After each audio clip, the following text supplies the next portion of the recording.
जय हिंद दोस्तों, आशा करता हूँ आप सब अच्छे होंगे। यूपीएससी केंद्र में स्वागत है आपका। आज मैं आप लोगों के लिए काफी इंपॉर्टेंट टॉपिक लेके आया हूँ मौर्य वंश के बारे में। तो आइए हम बिना वक्त जाय करते हुए देखते हैं।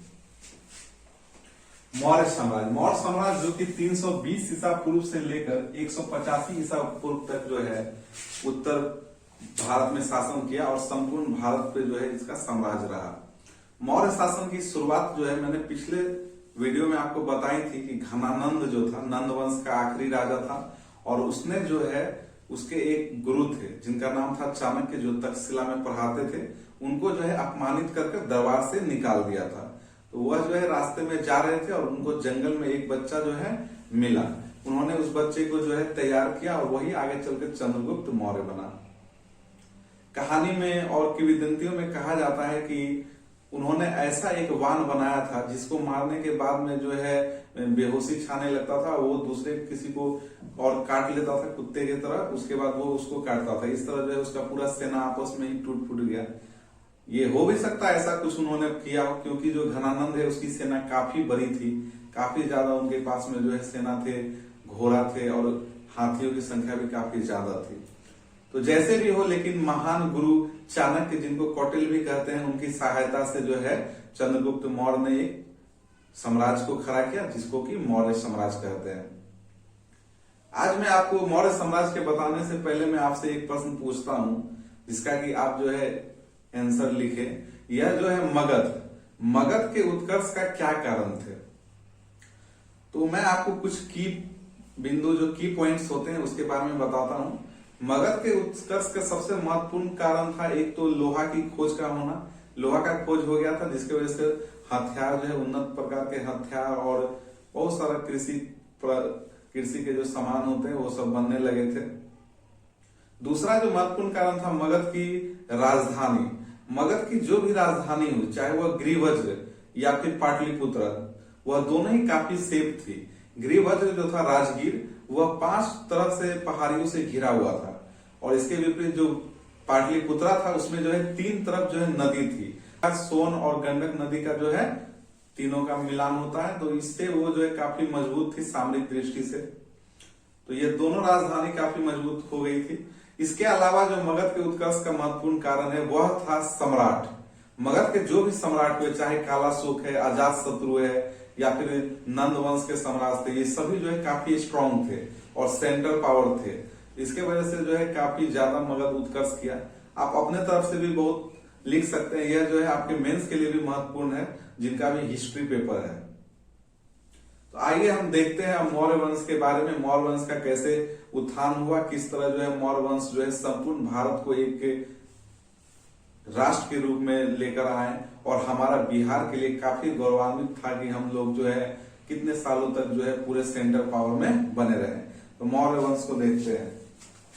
मौर्य वंश के जो संस्थापक है चंद्रगुप्त मौर्य हैं। चंद्रगुप्त मौर्य, जिसको सेंड्रिकोटस भी बोलते थे, जॉन्स के द्वारा, विलियम जोन्स के द्वारा। और इनका जो है गद्दी पे 322 ईसा पूर्व बैठे। इन्होंने गद्दी कब संभाला? 322 ईसा पूर्व। गद्दी पे बैठने के बाद इन्होंने अपने गुरु जो चाणक्य और कौटिल्य थे उनको जो है प्रधानमंत्री नियुक्त किया। कौटिल्य को प्रधानमंत्री नियुक्त किया। चंद्रगुप्त मौर्य के बारे में जो सबसे महत्वपूर्ण बात है वह यह है कि इसको भारत का मुक्तिदाता करते थे। देखिए, जो चीज आपको अगर साफ से नहीं दिखाई दे रही है, मैं वो बोलता हूं, आप जो इसको ध्यान से सुनेंगे तो आपको समझ में आ जाएगा। तो भारत का मुक्तिदाता कहते थे चंद्रगुप्त मौर्य को। क्यों उनको मुक्तिदाता कहते थे? क्योंकि उससे पहले जो है यूनानियों का बहुत प्रभाव रहा था भारत पर, लेकिन जब चंद्रगुप्त मौर्य आए तो यूनानियों को पूरी तरह जो है भारत से हटा दिया। इसलिए इसको भारत की मुक्तिदाता कहते थे। तो चंद्रगुप्त मौर्य के द्वारा यूनानियों को भारत से खदेड़ देने के कारण भारत का मुक्तिदाता चंद्रगुप्त मौर्य को कहते हैं। चंद्रगुप्त मौर्य जो थे काफी प्रतापी राजा थे। उन्होंने बहुत क्षेत्र को जीता था, बहुत सारे क्षेत्र को अपने समाज में मिलाया था। उसको हम एक नजर देखते हैं। विहित क्षेत्र में जो है उनका जो साम्राज्य है दक्कन में, कर्नाटक में दक्कन तक फैला हुआ था। सौराष्ट्र, मालवा और जो है दक्कन सीमांत के नीचे तक फैला हुआ था।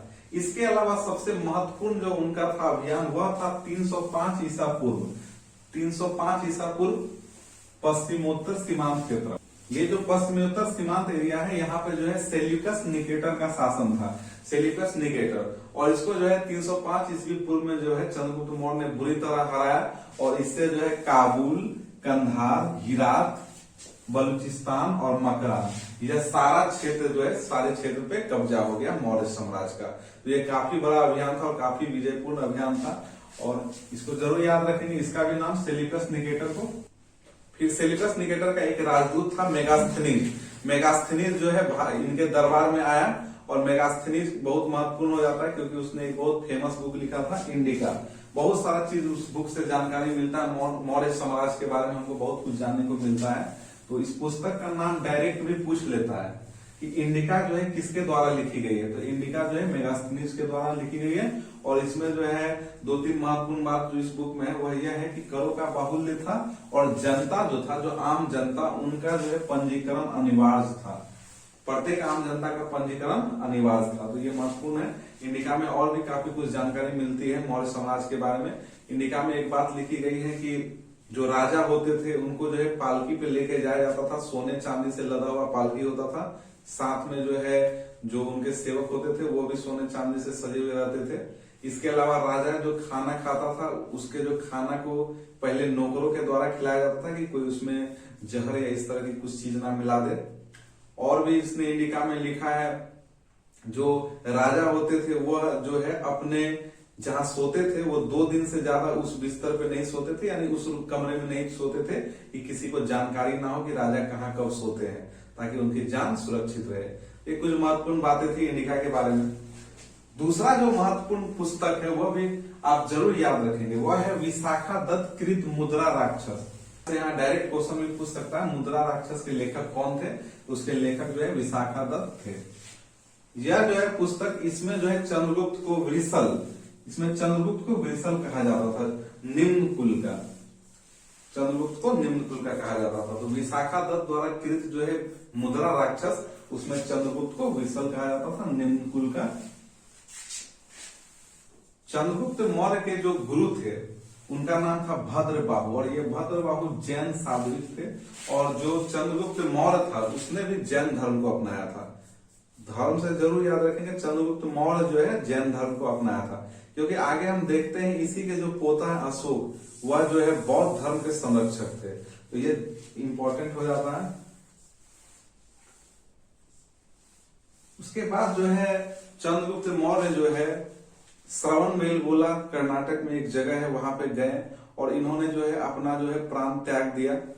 संलेखन विधि द्वारा जो, यानी कि बिना कुछ खाए पिए भगवान में लीन होकर अपने आप प्राण को त्यागना को संलेखन विधि कहते हैं। इसके अब जो है हम बिंदुसार के बारे में कुछ इंपॉर्टेंट पॉइंट देखेंगे जहां से प्रश्न आते हैं एग्जाम में। आइए देखते हैं बिंदुसार। बिंदुसार जो है 298 ईस्वी से लेकर आपका ईसा पूर्व से लेकर 272 ईसा पूर्व तक जो है गद्दी पे बैठा था। बिंदुसार को जो है अमित घात बोलते थे। बिंदुसार क्या बोलते थे, ये संस्कृत ग्रंथ के अनुसार उसको अमित घात बोलते थे। तो याद रखिए अमित घात। इसके बाद जो है देखिए यह जो है आजीवक संप्रदाय का अनुयायी था। बिंदुसार आजीवक संप्रदाय का अनुयायी था। देखिए जिस तरह उस समय जैन धर्म, बौद्ध धर्म थे, उसी तरह एक था आजीवक संप्रदाय, उसी तरह एक था आजीवक संप्रदाय। तो ध्यान रखेंगे बिंदुसार जो है किसका था, आजीवक संप्रदाय का। इससे पहले जो इसके पिता थे यानी चंद्रगुप्त मौर्य, वो जो है जैन धर्म के थे और उन्होंने अपना प्राण को त्याग दिया। लोगों ने देखा चंद्रगुप्त मौर्य को, जैसे हम लोगों ने देखा था कि यूनानी जो है राजदूत हमेशा आते थे। पिछले लेक्चर में हमने देखा था कि चंद्रगुप्त मौर्य के दरबार में मेगास्थनीज आए थे। उस तरह जो है इनके दरबार में जो यूनानी राजदूत आए थे उनका नाम था डायमेकस। डायमेकस पूछेगा आपसे मेगास्थनीज किसके दरबार में आए थे, डायमेकस किसके दरबार में आए थे, डायनोसियस किसके दरबार में आए थे। इसके बाद हम देखेंगे अशोक, उनमें जो है डायनोसियस आए थे। तो इसको याद रखना है आपको। उसके बाद देखिए तक्षशिला में विद्रोह। तक्षशिला में जो है विद्रोह हुआ इनके टाइम में। तक्षशिला में विद्रोह हुआ तो पहले जो ये अपने श्रेष्ठ पुत्र, जो ज्येष्ठ पुत्र थे जिनका नाम था सुसीम, उसको भेजा कि वहां पे जो है उसको ठीक कीजिए। लेकिन सुसीम जो है असमर्थ हुए, उन्होंने विद्रोह को नहीं दबा पाया। फिर उन्होंने अपने दूसरे पुत्र अशोक को भेजा और अशोक ने बहुत ही अच्छे ढंग से जो है वो विद्रोह को दबा दिया। यहाँ पॉइंट को इसको आप ध्यान में रखेंगे। तक्षशिला में जो विद्रोह हुआ था, पहले सुसीम गए थे, ये दोनों पुत्र थे, बिंदुसार के पुत्र थे। पहले सुसीम गए थे, बाद में जो है अशोक गए थे और इसको जो है पूरी तरह दबा दी।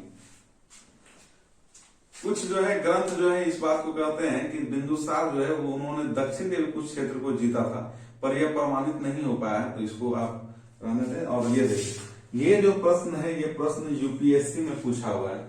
यूपीएससी में ये प्रश्न पूछा है कि सीरिया के शासक से जो है बिंदुसार क्या क्या चीज जो है मंगवाना चाहते थे।